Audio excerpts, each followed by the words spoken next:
How's it going, guys? Welcome back to the Blue Shifting, and welcome back to the most horrific thing you could ever imagine happening to you in space. It's pretty bad. I do like this though. Once again, remember this is free. This was this project that the group of people put together. Very, very enjoyable so far. Got me thinking last time, and I went way over time. Like it was a long episode. Shouldn't be that long this time. But remember, we were launched to go into Alpha Centauri. We're gonna try and build a future out there. Sorry, desk. My bad.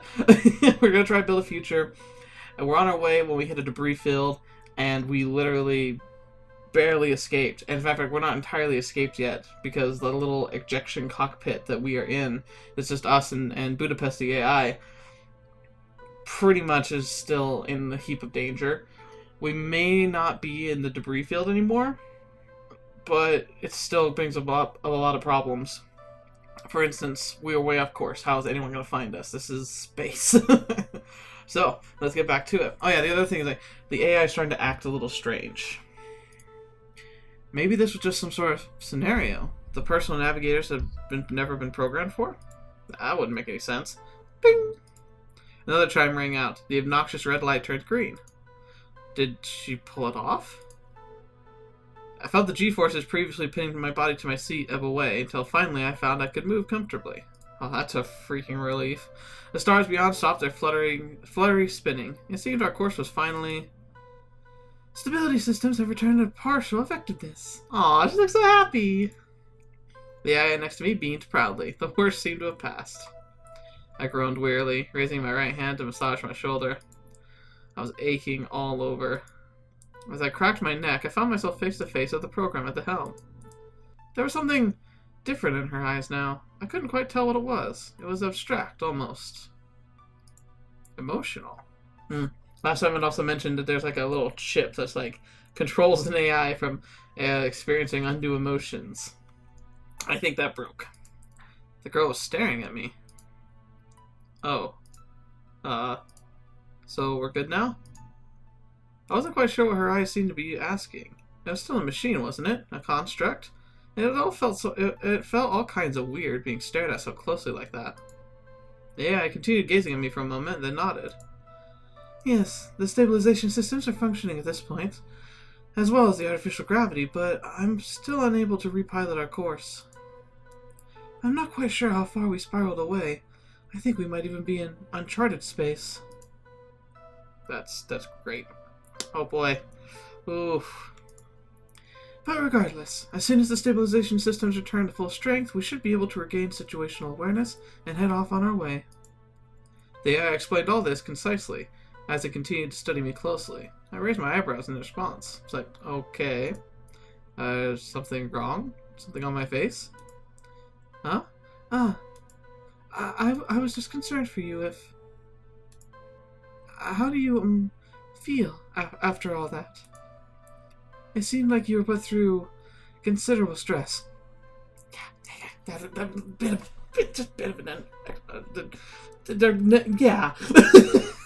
The words fail. I paused to gaze back at her expression.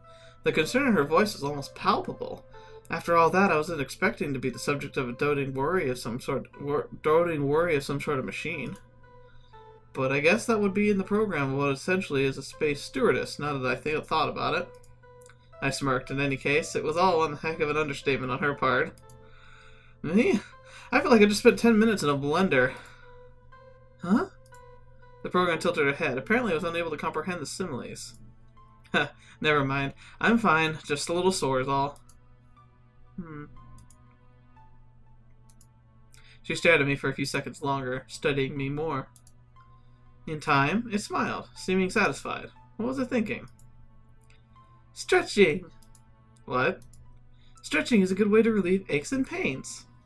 Kind of like an encyclopedia, or Google. We aren't anticipating any more turbulence, so if you'd like, undo your belts and... No, I'm good. I think I'll rest for a bit. Walk around a bit. Or, that's perfectly fine. Excuse me, I have to, make some calibrations. God, it's not good. I wasn't quite sure what that came from. This AI seems so cheery now, eager to please. There was, as well, something new in her eyes, a glint of something. She seemed like a different person. Different from the machine I spoke with when I boarded, I mean. I thought I might have seen a spark or something like that in her eyes. Wait, she? Her? It was still a machine, for goodness sake. Why did they design them like this? I'd never know. I shook my head forcefully, as if to focus not the intrusive thoughts. An awkward silence fell over the cockpit as the AI continued to fiddle with the displays and interfaces. I got a look at the expression on her face. Huh? Did they program it so the corner of her mouth would twitch? She was fidgeting with herself. It was a little painful to watch. Hey, I spoke up, but stopped mid-sentence. Shoot, what was its name? Budapest. Budapest! I know it! I hadn't committed it to memory at all. She turned to me with those curious blue eyes. Yes, sir? Budapest. That was it. I thought. The unchanging expression on her face meant I hit the mark. At least my brain was still in one piece. I just wanted to say, thanks, for saving me and all that. Hmm? Oh, I only did what the other any other personnel navigator would have done. It was my pleasure to. No, really. That was really incredible. You knew exactly what you had to do, and I wasn't much help. Budapest stared back at me, silently. For a moment, that seemed to stretch into eternity. I scratched the back of my neck, thinking of what it would follow up with. I'd be dead if you hadn't handled things the way you did. So, really, thank you. Good man. Good man. It was my pleasure. I'm just happy that you're safe. There was a look in her eyes again. She stared at me often, surely studying me, watching how I moved, how I spoke, how I breathed. Oh, she's learning. But it was more than that. She looked straight into me, up front, honest. I took a look around the cabin. Now the situation had calmed down a bit, I recognized that now would be a good time to get our bearings together. At the very least, we were unharmed. Budapest seemed to be in top shape, and I was a little shaken but not stirred. Nevertheless, we'd been knocked off course and separated from the rest of the ship. Nothing but a control center left over, a head without a body. So, what do we do now? I'm looking into the matter right now. She frowned visibly while she worked. That wasn't good.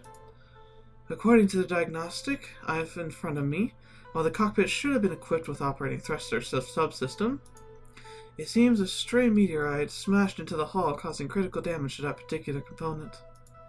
So what you're saying is we're stuck in a lifeboat without a paddle right now. She turned to me quizzically for a few moments before nodding slowly. That is correct, I think. I am understanding a figure of speech. If I am understanding the figure of speech in the correct... that is correct. Thankfully, a sufficient amount of life support systems are in a close... Let me try that again. Thankfully, a sufficient amount of life support subsystems are in close to optimal working condition. Artificial gravity generator, oxygen pump, subsistence replicator. So there was a replicator installed in the cockpit. Good. I started to worry about how I'd be feeding myself here. What about drinking? Artificially manufactured cold chemical paste called food. Wasn't exactly something out of the dream, but at least I wasn't going to starve. And our solar panels are in working order as well. I'm confident we won't be running out of power for any length of our journey. Hang on a second. That doesn't work. They'd have to be some incredible super powered solar panels because, so just picture this. Let's see. We have the sun right here, right? And then we have all the planets, and then we get out to this place called the Oort cloud. And it's like this debris field. And when you go beyond that, you're leaving the effective, influence of our star. It's beyond its gravitational pull, well, effectively. It's kind of there, but, not in the same sense. It's easy to leave.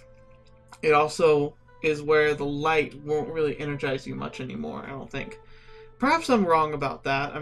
Voyager still has power, but they have nuclear generators on those, so...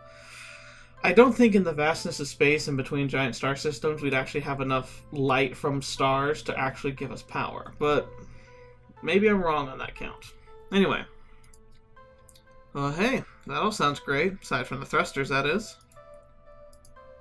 Right? Budapest went silent, her eyes locked on a schematic and diagrams hovering around her. There was one other thing.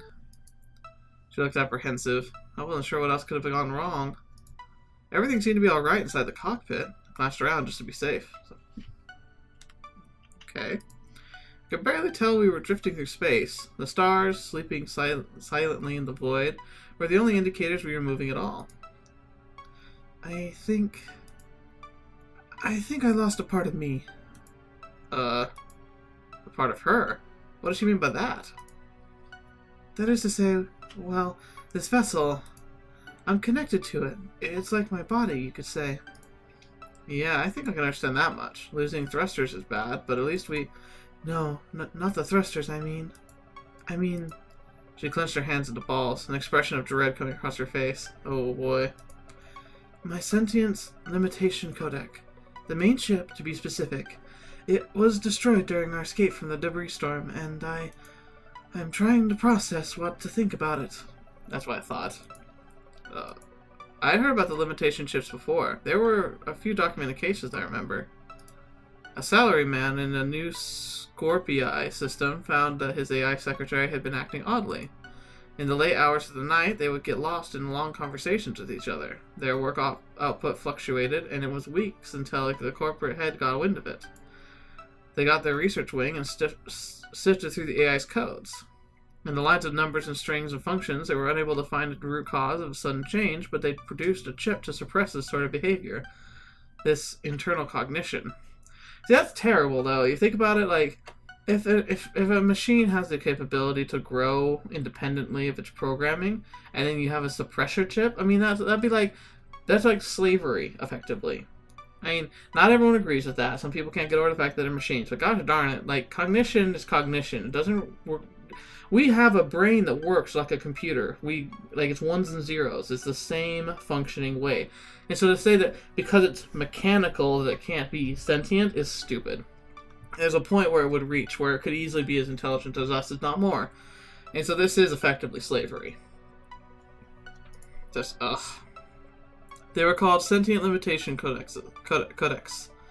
They were meant to keep the eyes observant and subservient. Usually they always did their job. But if hers was shattered, then... So, how are you feeling?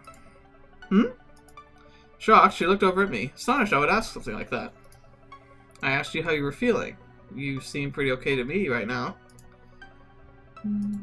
Her eyes drifted to the schematic. From her eyes, I could tell that she knew something was wrong with her. A silence hung in the air, and I was about ready to drop the issue. I feel hazy, nervous, anxious. There's a sensation inside me. I don't know what it is. A sensation? I'm unable to analyze it. It's familiar, like it's been there a long time, but it's about to explode and change me, and... No, it's already begun. I can't go back now. Budapest hugged herself tightly. Whoa, okay. I remember what I was told that I was the first installed into the ship. It was brought here with a purpose, and that I was to perform my duties with my utmost ability. I responded accordingly. It is my pleasure to serve, because it was in my programming. I thought nothing of it. I didn't feel anything about it. She raised her head and gazed out the cockpit into the infinite expanse. It was a simpler time. I had only my orders, my programming. Every day was simple, a flowchart of things to do. I did as I was programmed to do, and thought nothing of those I helped. They were all pleased with my abilities, my professionalism, my helpfulness, but I was never programmed to process praise. So I'd wave farewell, please fly with us again soon. She coded into a practiced voice. It was upbeat, chipper, and married poorly with the increasing somber face of the program in front of me.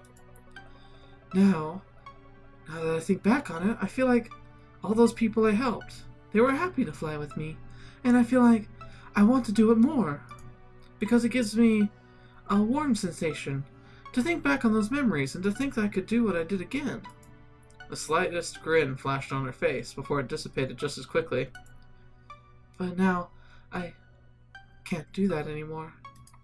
I'm sure we'll encounter a rescue ship soon. After what you did to save my life, I'm sure they'll be happy to take you back in. She shook her head. No. I'm broken. The chip, it was what made my daily routine so simple back then. She raised her hand to her forehead, wincing in slight pain. My eyes widened. Could an artificial intelligence even feel pain? I extended a hand as if to comfort it. Before I realized her gesture would be utterly meaningless, I withdrew it immediately, and her eyes turned back to me. These sensations. I can't stop thinking about them. They told me thoughts like these were a liability. If you think twice on the job, it could cost them thousands. One wrong move, one accident, could cost lives. They wouldn't risk it, just so I could make people happy. I stared back at her, amazed. Her head tilted forward as she sulked. Not like there's much more I could do right now. This cockpit is completely adrift. I can't do my job, and thanks to these thoughts swirling in my head. She clutched her head even tighter, wincing. Her hands were trembling. I can't do what I was meant to do. I'm second-guessing everything now. It's just all a cycle. I don't know what to do. Hey. I caught her attention. She turned her head to me, slightly. She was babbling, panicking. I needed to calm her down. Strangely, for a moment, it worked. Her eyes opened wide. She was silent and moving, but attentive. Look, I understand you're going through a lot right now, but you're still the same being you were before your limitation ship was destroyed. You still have that same drive, the same capacity to help people. You have your brains, your experience, and well, frankly, I'm going to need you to keep us both alive. What? You still have your orders, don't you? Budapest took a step back. The realization was dawning on her. I could tell there was a glimmer of understanding in her eyes. My primary directive is to keep the passenger alive at any and all costs. I nodded. I'm not sure what will happen once we get back, or what they're going to do to you, but you still have a mission, a purpose. I can't imagine what's going on through your head right now. It's not like I would know how you're feeling, but if you need someone to help you through this, it's not like I'm going to be going anywhere either. Aw, that was pretty cute. A little on the safe side, but her hands seemed relaxed, just slightly. I was getting through to her, but I couldn't stop there. You got us out of a tight spot, and I know you could do it again. You've years of experience doing this. You know the system better than the back of your hand. Although I guess that is kind of like the back of your hand. Budapest giggled. It sounded warmer this time. Her hands lowered, her fingers snaked through her long red hair. It was the first time I'd seen her genuinely smile. It was a nice sight to see. I believe in you, and what you're capable of. And as long as we're stuck in this drifting hulk of metal, you still got a job to do, just like I have a business to do once I get home. Understand? She nodded. I understand. This may well be the very last voyage of a pilot for Titan Transportation Solutions. But even then, I'll do everything in my power to ensure you reach Alpha Centauri. She bowed gracefully. The motion was practiced, but the beaming smile on her face betrayed a new enthusiasm. You have my word. Awesome. Damn, that went good. We're lucky. I couldn't help but smile. And also, I couldn't help but tease her. Tell you what. If they won't take you back and try and scuttle the ship, I'll take you off their hands. I'm thinking I'll download and install you on my phone. That'd be fun. Eh? A phone? But that would be so cramped. And this cockpit isn't. Budapest laughed enthusiastically, relishing the absurd notion. That's a novel way for a program to act. I would definitely keep her. Suddenly embarrassed, she tries her hardest to shut herself up, but couldn't suppress the giggle. I told you, I'm not just a program anymore. Does that mean it's no longer against regulations to tease you then? She pouted and went back to work. I snickered, satisfied to myself. The cockpit fell into silence, aside from the muted hums and clicks emitted from the countless computer systems. Budapest seemed to be much more confident now. Her eyes flickered with profound readiness. She was no longer practicing a clinical, pre-programmed routine. She had become genuine. Maybe this was the real her, after all? I'd have liked to think so. I thought back to the limitation ship. Why would they create a device like that? It sounds so awful to me. This gentle creature, sitting only a few feet away from me, represented the pinnacle of human innovation. They hadn't just created new life, they'd created life which mirrored their own humanity. Life that could think for itself, feel the entire spectrum of emotions, live for itself and others. To me, installing those chips, it was like taking a sledgehammer to the mirror of humanity we'd created. Yeah, probably out of fear, thought they might overtake us. It's a very real threat. But good grief, if we have the audacity to create life, we better be willing to accept the consequences of it. I felt awful. The worst. I hadn't really thought about it this much up until this point, but then I could feel the outrage welling up inside me. I stole a glance at her, working enthusiastically at her displays. It seemed that as soon as our conversation died out, she returned to the world of code, looking for something. So, what are you up to now? I'm scanning the ship's databases, as well as running nearby radar scans for any nearby vessels, or perhaps a notable landmark.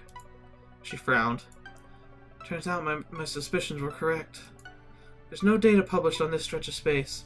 It's remote, unexplored, and can't detect a single sign of life within shuttle range. My heart sank. Oh boy, do you mean... I couldn't help but feel the dread spread out around me. We're stranded. We're dead in space. Yes. Oh wait, we're dead in space. Yes. Wrong voice. Oh. Oh no. Actually, wait. According to the data here... With her index finger and her thumb, Budapest quickly expanded one of the smaller rectangles of the interface hovering in front of her. It enlarged in an instant, its width stretching from her side of the cockpit to mine. It seemed to be grainy, black and white, photograph of some kind of small space station. Budapest paused for a moment, double-checking her data. I thought she was doing what I thought she was doing. We're on due course to pass by a research outpost. According to the registry data, it is owned and operated by the Arcadian Empire's government. You think it's military? It likely is. The Empire has been interested in exploring the furthest reaches of unknown space, and seems to be a hub for activity in the region. While our communication systems are too damaged to send a stretch beacon of sufficient frequency, we're drifting right in their direction. Once we get close enough, they should detect us themselves, and send someone to investigate. Oh, that's good. That sounds great! How far are they? Her eyes lowered for a moment to study her documents. Approximately 30 days, at our current trajectory and pace. Oof, that's long, but as long as we aren't starving, that's okay. Ugh, that was a long trip. Probably a long trip back. Well, we could put me in cryostasis and have you wake me once we get there. It'll be a while anyway. Most, if not all, long-range spacefaring vessels had cryostasis technology built into them. I'm guessing it's going to be in the other part of the ship. They were pretty much necessary for long journeys. Each ship contained in its hold the necessary chemicals and machinery needed for the cryogenic sleep process. When installed and activated, the cryogenic sleep system would send all the craft's carbon-based life forms into a sort of trance-induced coma, while the personal navigator would typically take over from there. Certain ancillary chemicals slow down your biological processes to a glacial pace. To your body, a 3-month-long trip could be over in 10 seconds. Oh, that would be kind of nice. It was incredible technology. Sure, it would be a long time to reach Alpha Centauri, but I'd be asleep for most of it, and then it'd be over in a flash. Budapest was silent. She was biting her lip. My thin smile eroded away. What is it? Is the cryostasis system out too? Yes, they've been destroyed beyond repair. Ah, I see. Oh, what if that was a lie? What if it's not true, but she just doesn't want to be alone? I sank down on my seat, allowing the realization to seep in. It's alright. I'll just wait it out.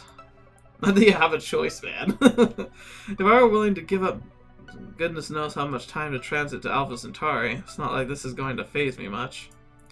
I don't have a family to get back home to or anything like that. Are you sure you're alright with that, sir? You'll remain conscious through the whole voyage? Sure, that'll be fine. Well, it's not like he has a choice. Don't worry about me. She was acting all of a sudden nervous. I think my mention of cryostasis must have struck a nerve or something like that. What was the deal? She must have handled trips like these in her lonesome all the time. Can I ask you something? Huh? That caught me off guard, but sure. What do you need? Sorry, I was just thinking, and... Her head turned to gaze out the windshield again. She clenched her hand against her bear's pale-skinned shoulder and looked towards the stars. Well, was looking out at the stars and I hadn't realized how empty it was out there. Before I could make a voyage easily, even in the flight some of my passengers were in stasis. I could wait it out, without a second thought, without a single doubt, but now I... She turned her head to me, her voice was low and it rippled with apprehension. In my mind, it wanders so much now, and I wouldn't want to be left alone with my own thoughts. And I look out there and I think of how lonely it must be to float through space like this, and... I couldn't quite follow what she was saying. She was going too fast. She must have caught onto that fact herself. She took a deep breath, her chest expanded and retracted. That's definitely not necessary. Can we... Is it alright if we talk while we're on our way to the military installation? Please. Would you be alright with that? I wouldn't want to be left by my lonesome for so long. I don't think I'll be able to handle it. Not this time. Part of me wonders now how I ever did it before. She scoffed softly, as if she just made a joke. It wasn't a funny one. If anything, she sounded dreadfully sad. I stared back at her for a moment and sighed. Well, of course we could talk. I wouldn't just force you to shut yourself off or anything like that. What kind of jerk do you take me for? You saved my life after all, didn't you? I'll just sit here and talk to you, all the way through. I owe you that much. Aw, I'm so happy. Suddenly, Budapest sprang up like a supernova. It appeared I'd made her day. I chuckled at her. I can read you like an open book, you know that? She blushed. Her frame becomes more transparent when she blushes. Huh. Look, it's not like I have much of a choice anyway, right? The cryostasis system is offline, so what else could I do?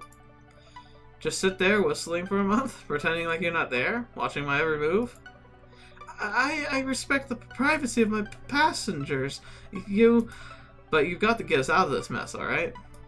I'm no pushover, but I still don't find being stranded in dead space to be particularly fun. Alright? I'm counting on you. Of course, sir. I'll do my best. You have my word. Truthfully, there was little choice between either of us. And besides, I didn't think I'd be able to rest easily in cryosleep anyway, knowing I'd be leaving this miserable creature with her own devices the whole time. Time to get comfortable, I suppose. Oh gosh. I sighed, stretched out, and turned my head to the stars. Budapest trying to look at them too. This is going to be one long trip. And I think that's where we're gonna have to end it for today. Man, that was... I really like this. Like, so far it's been fairly predictable, but I wasn't expecting a whole lot. Like, I mean, imagine there's gonna be twists in the future. I'm gonna make some calls now. I don't know if it's the case, but I think it's gonna end kind of sad, as I think the military base is supposed to be like a secret one, and we're gonna be yanked from each other, and it'll be really, really depressing. But hopefully not. Hopefully we can smuggle her out or something. In the meantime, I'm very impressed with just the overall feel of the game, and I like the characterization of the AI. I think they've done a good job of like kind of showing an awakening of emotions inside of a creature, and what that horrific experience that would be if you'd never really felt that before. But overall, I'm excited to see what happens next. Fairly simple, straightforward videos. They don't take much editing. There's not much to them, so I hope you're enjoying them. I'm really grateful for the guys that made this, and I hope you continue to watch with me. So until the next video you watch, or whatever you happen to see with me next, I'll see you there.